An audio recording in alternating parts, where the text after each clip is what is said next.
Hello and welcome to our latest blog post. I am Sophie, your BIDA AI assistant. I will be reading this blog post for you today, on behalf of Mihai. I am really pleased to be able to bring you some news that I think will really interest you. If you are a business person using Business Central on-premise, we have created a new way to easily query any data in your Business Central database using the PowerBI service in the cloud. This video is designed for technical people. However, as a business person, you might also want to watch this video, just to see what is now possible. This video demonstration is a follow-up on our previous blog post. If you are a technical Power BI developer, you can read the previous blog post on the button below. And now? On with the demonstration. Here we are on the desktop of one of our Azure virtual machines. This is in Europe West. The first thing I want to show you is the direct query database for Business Central. We will just list the views so that you can see there are over 3,500 views. These views expose the Business Central tables with improved column names. They also expose the Business Central tables using a pseudo-dimensional data model. The pseudo-dimensional data model reduces the chances of incorrect answers being generated by queries. This pseudo-dimensional data model is work in progress. Anyone is welcome to create new views and send us a copy. All these views are free and published for anyone to use. The obvious disclaimer being that you accept all liability in using these views. What I want you to understand is that the direct query database sits on the same machine as the production database, or a production replica database, if you want to do that. So, you could turn on replication from your Business Central server, and you could replicate all that data to another machine on-premise, or to a virtual machine in Azure. We are proposing that the direct query database sit on the same machine as the production database for better performance. Now I want to show you the data model database. This database only has 31 tables in it. These tables were created just using select statements from the views. When we open up the general ledger entry table, you can see that the referential integrity constraints have been added to the table.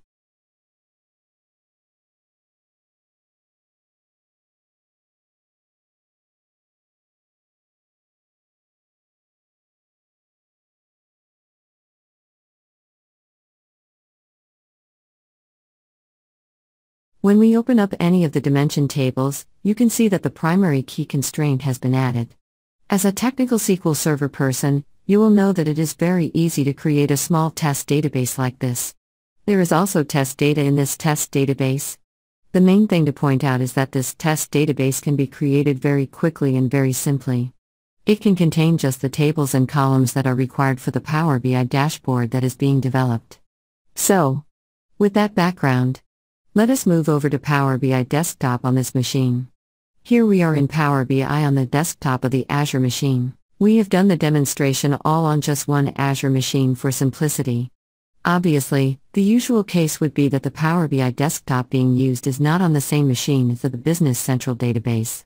In this demonstration we are going to show you how we can develop a Power BI report based on the data model database. In this case that database has 31 tables. So it creates a quite small and manageable Power BI semantic model. And then we will repoint that report to the direct query database which has over 3,500 views in it. Also, there are no joins defined between the views. 3,500 views, with no joins defined, is completely unusable as a source to create a Power BI semantic model. Now I will click on the SQL Server button to connect the report to SQL Server. I will enter the IP address of the machine.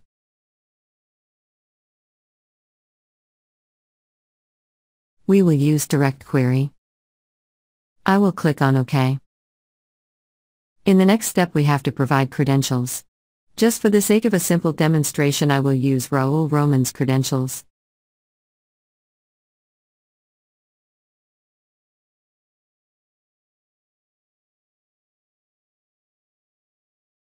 I will click on Connect. We will ignore the message about encryption. We will be connected to the SQL Server through the Power BI Navigator.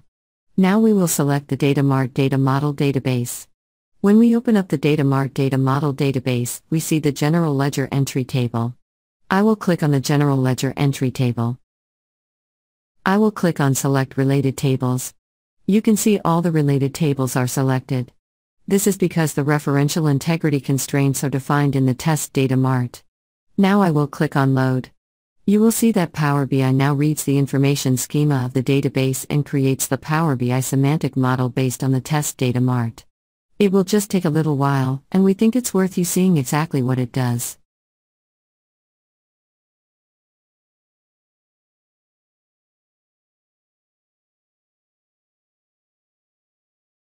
Now that Power BI is connected to the database, you can see all the tables are presented on the right-hand side of the Power BI palette.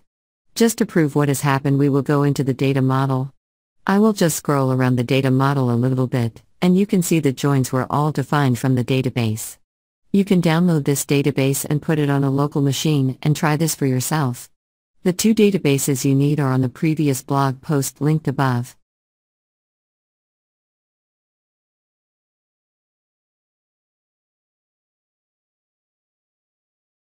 Now I will create a visualization using the table icon in Power BI. I will use the posting date for the report.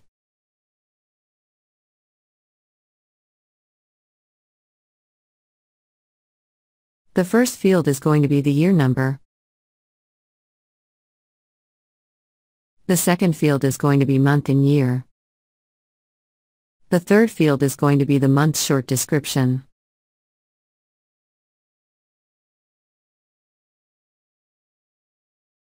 Now we will select some fields from the general ledger entry fact table. We will select credit amount and debit amount. As you can see, the visualization is updated as I add the fields.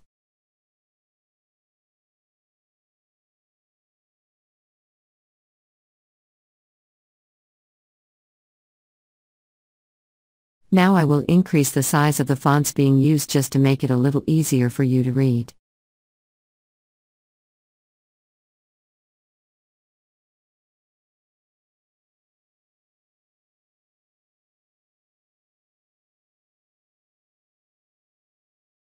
Okay. Now we have our very simple report.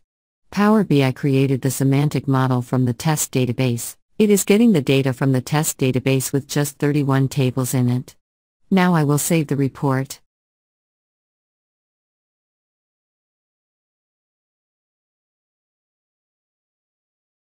I will call it Report 11, just to differentiate it from the first test report I created. Now I will publish the report to the Power BI service in the cloud. I will put it into a demonstration workspace.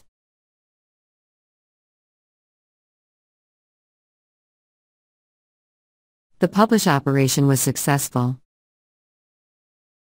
Now we will go to the Power BI service in the web browser. I will refresh the page.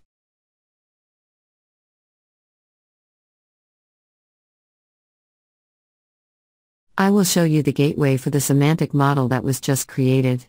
I have previously created the gateway and pointed the gateway to the underlying database. This was done when we created version 1 of the report in testing. As you can see, we have a gateway connection to the semantic model. It is pointing to the data mart data model database. This is because it already existed from report 1. When you create this for the very first time, you will have to create the gateway. If you do not know how to do that, your technical support staff will know. Now I will go back to the workspace.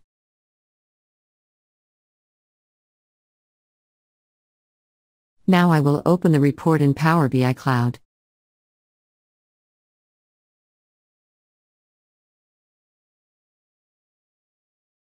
You can see the report is the same as it was on the desktop. Now we will edit the report. So, I will click on Edit.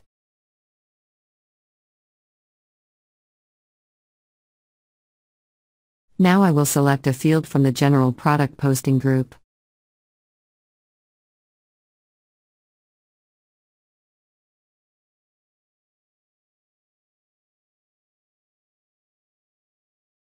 I will get the description for the posting group and put it onto the report. I will put it between the month name and the credit amount. Power BI creates the SQL necessary to refresh the report. It sends it to the gateway. The gateway sends it to SQL Server. And then the results are returned. So, this is a demonstration of a report in the Power BI service in the cloud, accessing data in SQL Server on a virtual machine, in Europe West. Now I will save this report. Now I will go back to Power BI desktop. Now I will create a second report using Save As, for the report that we just created.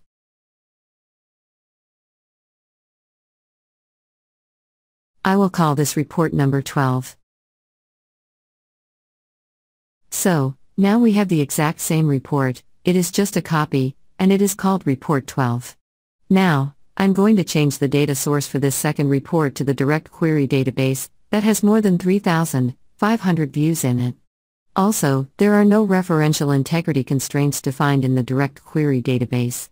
Now I will click on the Transform Data icon in the Queries tab. Now I will click on Data Source Settings.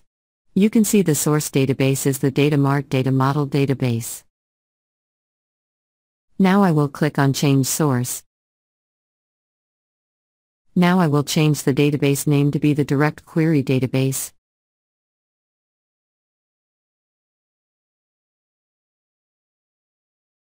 Now I will click on Advanced Options.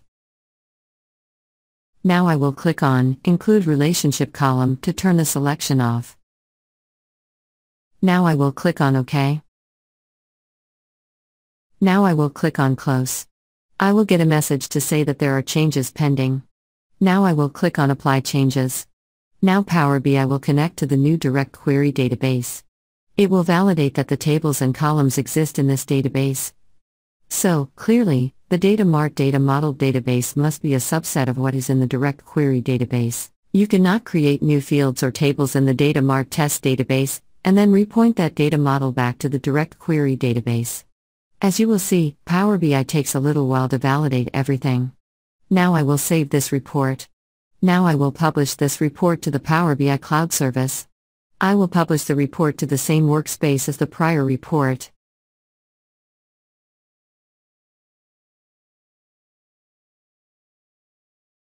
Now I will go back to the web browser.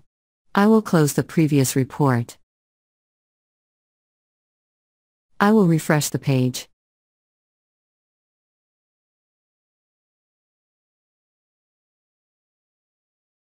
Now you can see that the Report 12 report and semantic model has been created. Now I will go to the settings for the semantic model for the 12 report.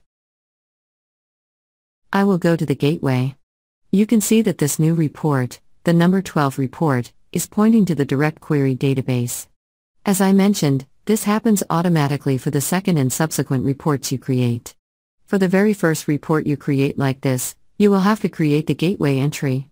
If you do not know how to do this, you should contact your technical support people. These gateway entries only have to be set up once per database. Now I will go back to the workspace. I will open the 12 report.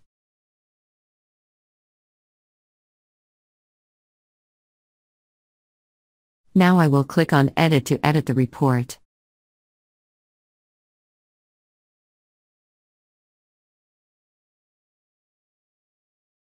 Now I will add the general product posting group short description again to the report.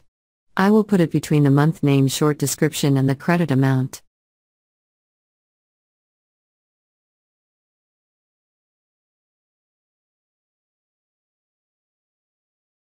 So, here we go. And hola! Power BI generates the SQL, it sends it to the Direct Query database with all the joins defined correctly.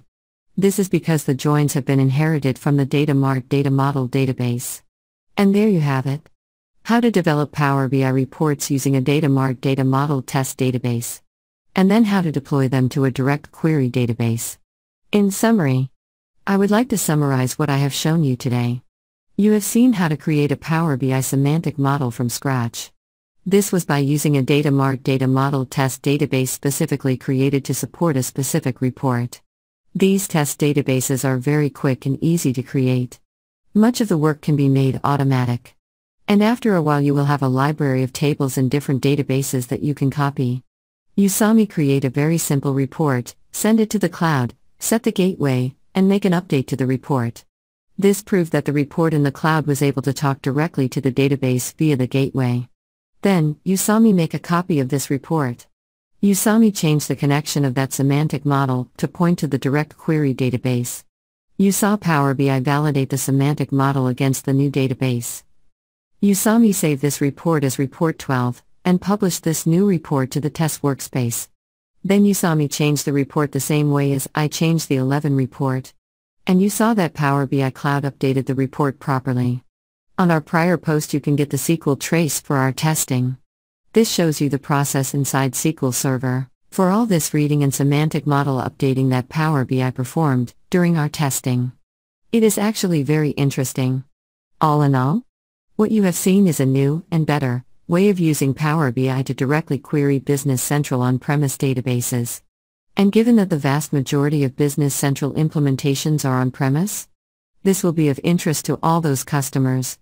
You can get the full power of Power BI service in the cloud to directly access your Business Central production database or replica. Everything you have seen here is free, the exception being the Power BI licenses if you do not already have them. BIDA is providing all these views for free as part of our commitment to adding value to the Business Central community. And with that, I would like to say thank you very much for watching our video today. I really appreciate your time and attention. We hope you found this blog post interesting and informative. We would love to hear your comments, so please feel free to use the comments section below. I wish you a great day. Thank you. Sophie, your BIDA AI assistant.